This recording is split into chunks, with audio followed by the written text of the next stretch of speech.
Welcome to my YouTube channel. My name is Rita Borenstein, and the channel has the same name.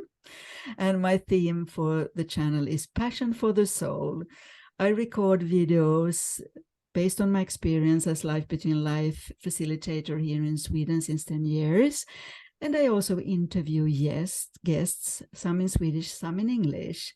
And today, my very, very lovely Life Between Life colleague, Claudia, who is now in Bahamas, is here. So welcome, Claudia. And we had a little bit, the line was not so stable, but let's hope the gods are with us. I'm sure they are. And please introduce yourself. Well, good morning, Rita. It's so great to see you. And I know that you're still in the throes of winter, while here in the Bahamas, we're swimming every day in some of the most beautiful waters. In fact, my dad used to have a big yacht out front, and I would take clients in it to do the sessions, and they'd be laying in the salon with the gentle waters and feel yourself floating and drifting. It was so much fun. That's a lovely thing.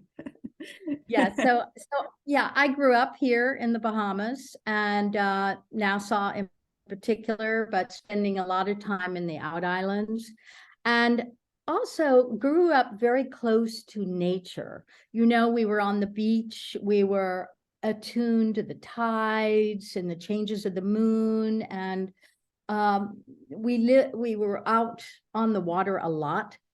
So our family was just very in tune with what's happening, you know, with the weather. I think today people, oh, it's raining or it's not, you know, they're not in tune with the rhythms of our Mother Earth as much as we go about our time. But I grew up here, and that gave me a great foundation.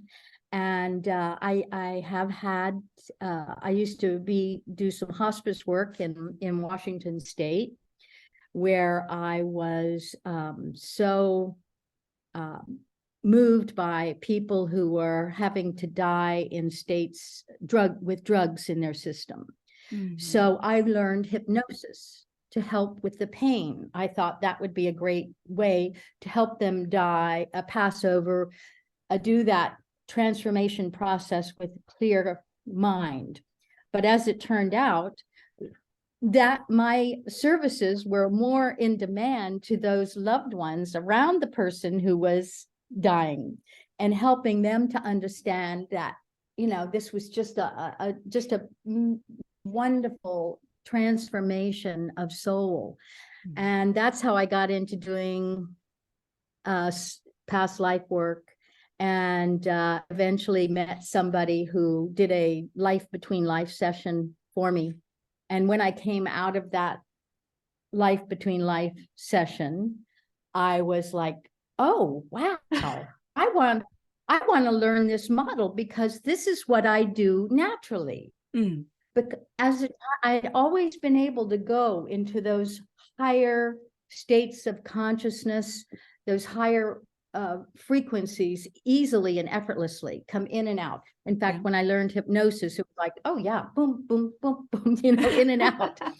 So, and of course, growing up, it was like, oh, Claudia, you're too sensitive, you know, hearing my mother say you're too sensitive, or, you know, just learning how to use what I do naturally in some way to help people. So, of course, I eventually realized my purpose here was to help, really spiritual exploration, with the intention of helping people see, understand clearly what their purpose is, and if they're not living their purpose, how that might shift so that they're in alignment with their soul's true reason for that aspect to be incarnated on this planet at this time. So I started a practice, and I had a little healing center up in the mountains in the Carolinas, North Carolina, and eventually moved back down to Florida. But I always came in and out. I'm a traveler. I'm a Sagittarius, for those that you understand. So I'm a traveler. Yes, I And remember. I would, Yes, you told me before. I do sessions, you know. I used to do sessions a lot of places that I went. Now that has toned down a lot. And I actually found, as I've grown, I'm now I guess I found a way to really unintentionally set it up that my guides bring forth people to for me to help and work with in just the right times, in just the right places, and always bringing something for me to learn. Yes. Always. Yes. So, you know, I'm really excited to have the opportunity. I've actually not been working too much lately because my father, we have a hospice mode going here in Nassau for my father, which is quite hilarious when you know what you know, and he sees these wonderful visions and you get to appreciate and help them, you know, sort through it. So the whole death and dying process was something that I saw as such a natural order, a natural phase, as we know from all our work. Everybody talks about coming to this earth school, Right. and what they had to learn and going back. But some of the clients I've had have opened up new ideas and new understandings and given me kind of a picture of the soul at like the diamond. Oh, yeah. You know, with all its facets, Right. and how each facet breaks off to have an incarnation in various forms, not necessarily on this planet, not necessarily in a human form, and have these experiences. And when they have fulfilled that period of that goal, they are then able to leave, and it's possible to leave easily and effortlessly and go back to the divine alignment with the creator. That's beautiful. And you know, I love it, and I'm so excited about it. And I look at a lot of people who are passing over and say, well, you know, are you ready? Are you done? And help them look at their soul, you know, ask those questions inside so that they can go to a point of being at peace and understanding. Yeah. Because the last thing you want someone to do is to pass over in a state of regret or anger. That's true. So helping people remember every little acts of kindness, which most people near the end, they don't remember that. They remember only those things they wish they'd done, or you know. Yeah, sure. I worked in a hospice too back in that's how it started for me too. Yeah. So I love that. And I work a lot with energy. Before whenever I see anybody, even making the appointment, contacting me, it starts. A link has been created. Yes. And I sometimes will have dreams, or, you know, I'll feel their frequency. And this is not something I do intentionally, but, you know, it just seems to be how I'm wired. Yeah.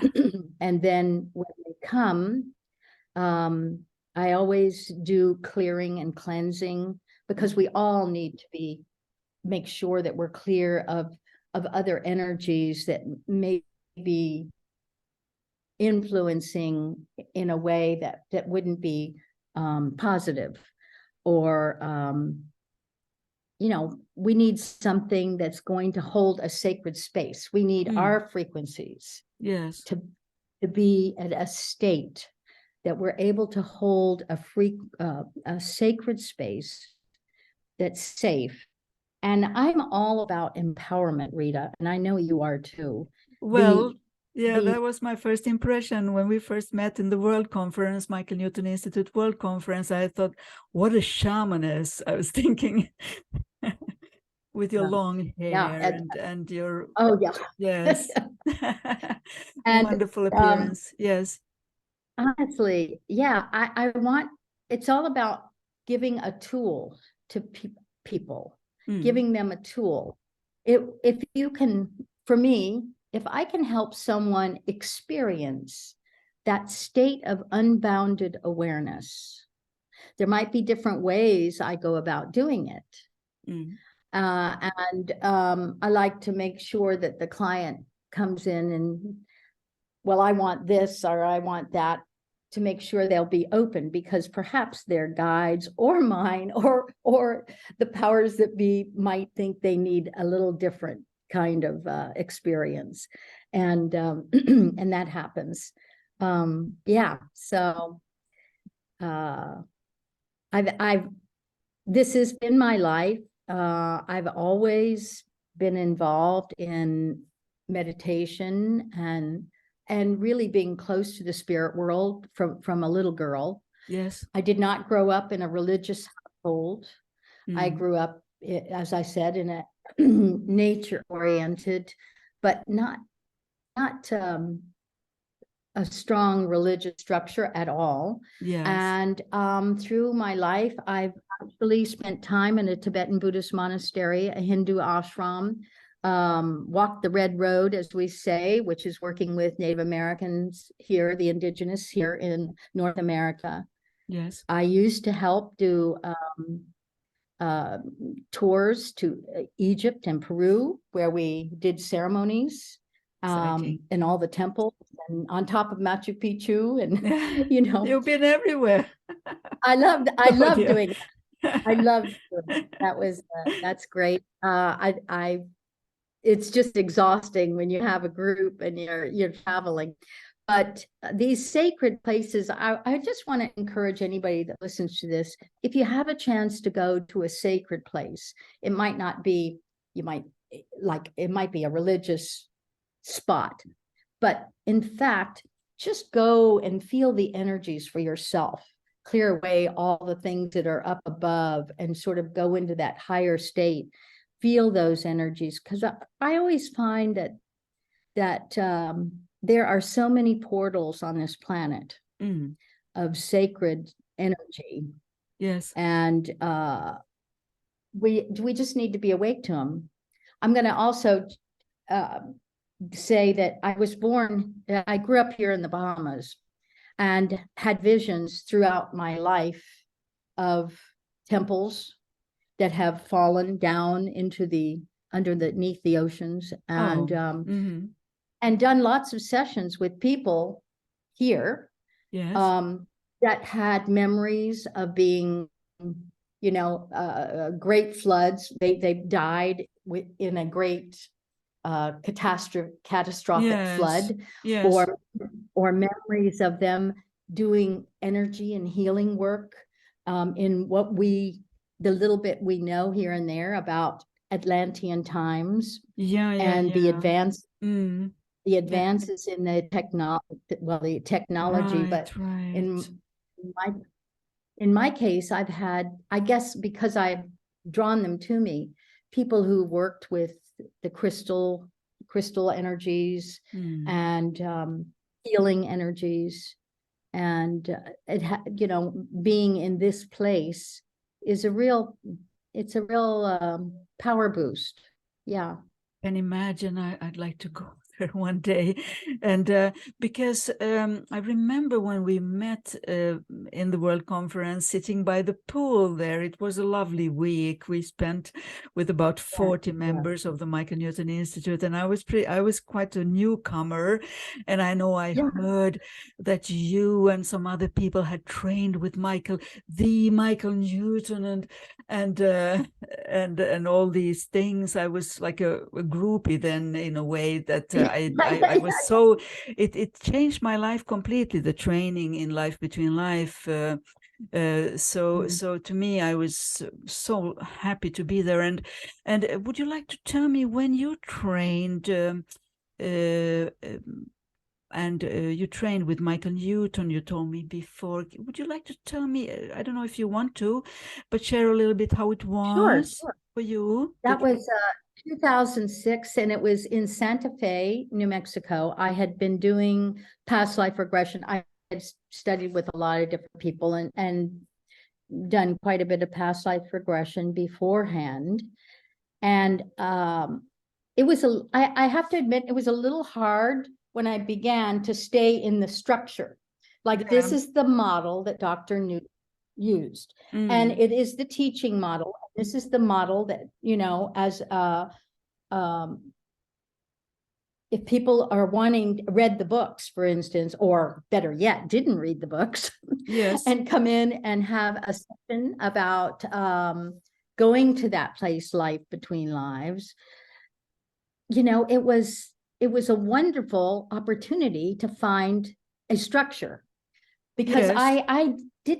I did not come from structure. No, I wasn't not me used to structure. neither.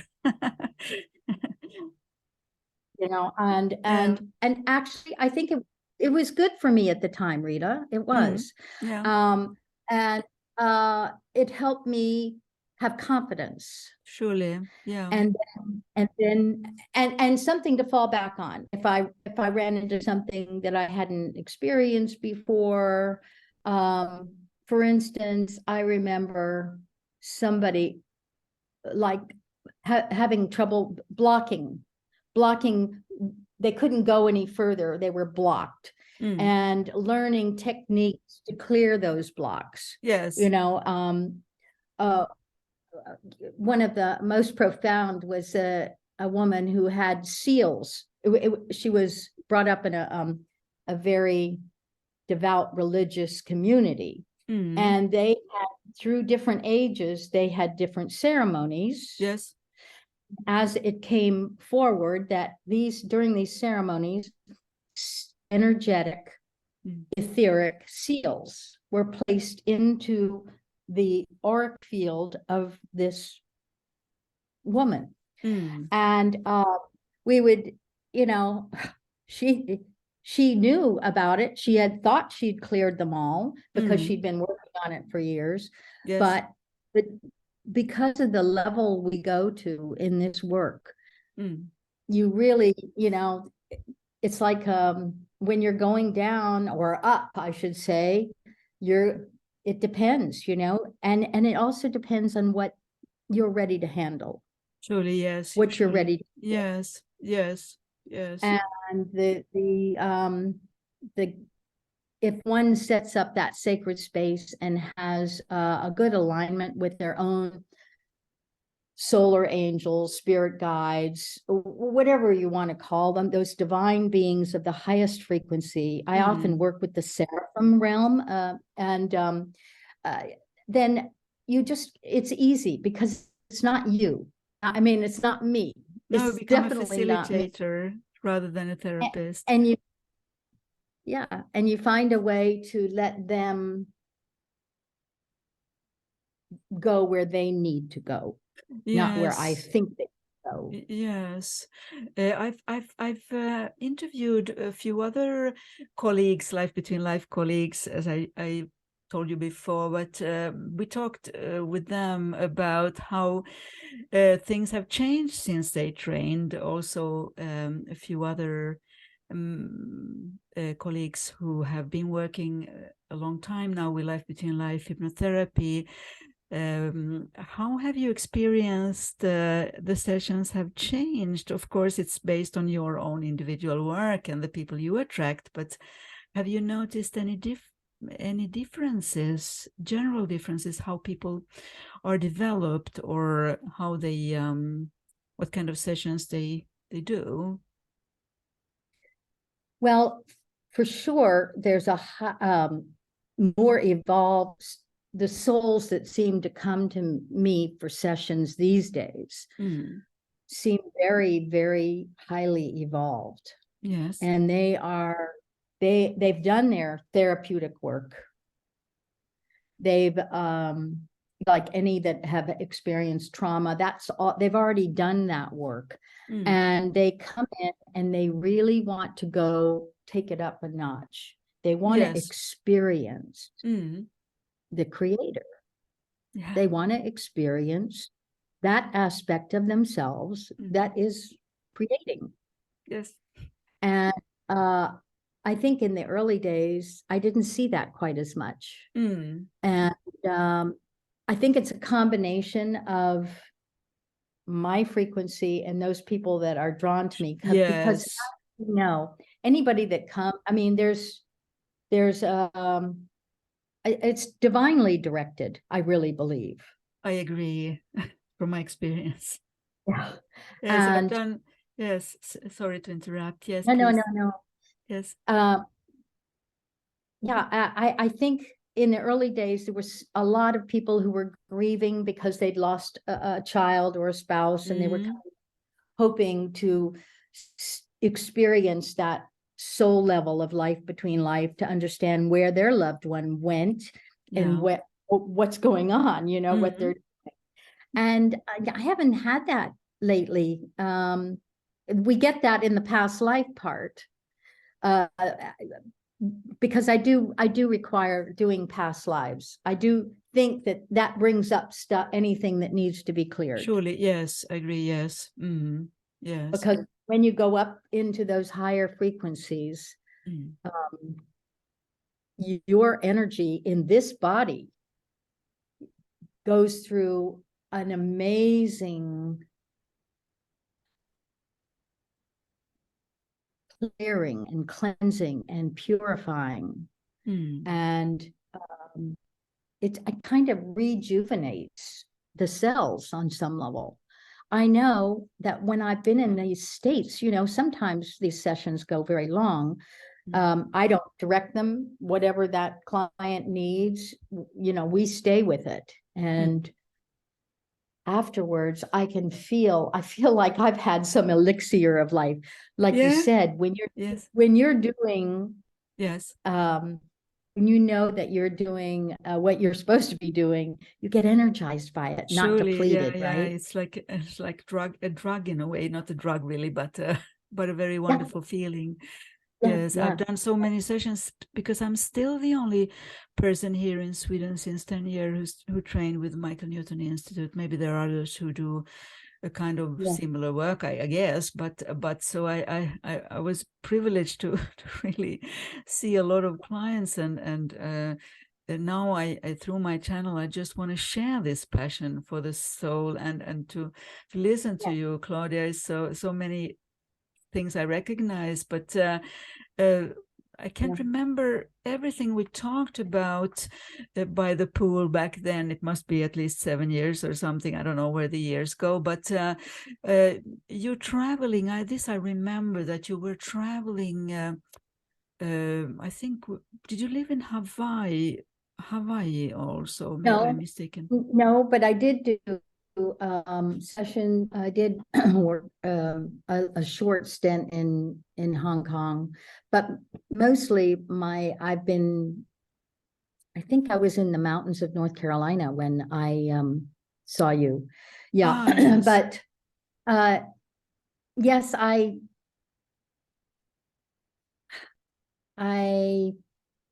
there's so much more than just this physical world, you know. And I guess that sense of unboundedness has carried over everything. And I like to think it's a little bit infectious, because when I do a session, I like people to feel that and experience that. If nothing else, experience that. To break out of the program and this matrix, and especially now, and to be able to be totally in touch with what their intuition, their sovereignty as a soul here experiencing this. But also understand that perhaps, many have had other experiences in other forms, and off of this other planets. And that's always interesting for them to discover that. And I like to lock them into what that felt like. What does that feel like? That's beautiful, yes. To be all air and color or sound, or, it's just amazing that they can come back with a newfound understanding of all that is. Yes. What has been felt and seen cannot be unfelt and unseen anymore. So that's my true attraction to this work was really based on that. I had been working as a therapist and nurse and all the professions I had, but it was such an overwhelming experience. My first Life Between Life session, as you said also yourself, that one thing leads to the other, but then it's not a choice anymore. It's just based on the new experience. You cannot really choose to go back into anything used to be back in your kind of old life. Don't you believe that once you open that pathway in your brain, in your consciousness, open that pathway, yes, once that's opened, you can easily come and go through that. Yes, and it expands and grows, and it's like this tree, and then you can retrieve the wisdom and the insight or the information that you need at any point in your life. Yes, it's a it's a wonderful thing. It's not a thing, but so Claudia, in case someone who listens here maybe would like to do a session, do you do online sessions these days? I don't. No, I don't. No, I'm sorry to admit. Yes, they'll have to come to the Bahamas. Yes, I'd love to. No, it was strange to me in the beginning, when times were such that I started to do online session. But these days, most people want to come here too. Some maybe we do the past life pre-session online just to kind of get into it somehow. But it's so lovely to meet. Now we meet like this, and it's okay too. But of course, I'd rather be in Bahamas with you. Not of course, but I love to. I'm glad you brought that up, because I do know a lot of people that do the online work. Yeah. And I just think it's just an individual. I am not comfortable. I really want to have that person in front of me. And I just, I like that energy of holding that sacred space. And yes. I know where they're going, and I can, help them. And it's a personal, thing. And I actually just didn't see very many people. I did see some during this last couple of years, but it's been an interesting experience to go through this recent couple of years. I've traveled a little bit, anyway, I'm happy to be here now. Actually, on that note, everybody that is here now with all the things that are going on our planet and beyond, just to remember that, their souls made this choice to be here now, and perhaps re-examining their purpose and how they can help and support the whole soul evolution of humanity and our planet. And nobody is too small to have an effect on all of this. No, that's a wonderful. It's a wonderful like a punchline, not a punchline, of course, but a wonderful message to all our listeners. And is there anything else you would like to share before we sadly end this video, because I so enjoy to listen to you. Rita, I just want to say thank you for all that you do. I mean, I've kept up a little bit on I'm off Facebook now, but the work that you've done in your area and beyond, it has gone across the planet. And it is, you know, I'm really humbled and honored to connect with you again. And I will be in Europe in the fall for the next LBL conference in Spain, and perhaps I'll pop up your way. Yeah, that would be lovely. Be lovely.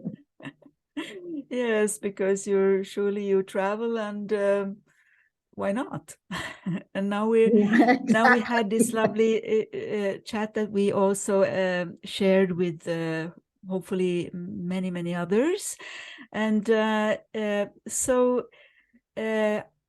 I think this is the end of our recording. Maybe you and I will chat a little bit after the recording, I hope, but say goodbye to all our viewers. And thank you so much, Claudia. It was wonderful. It was just like I woke up one morning and I was thinking, I need to talk to Claudia.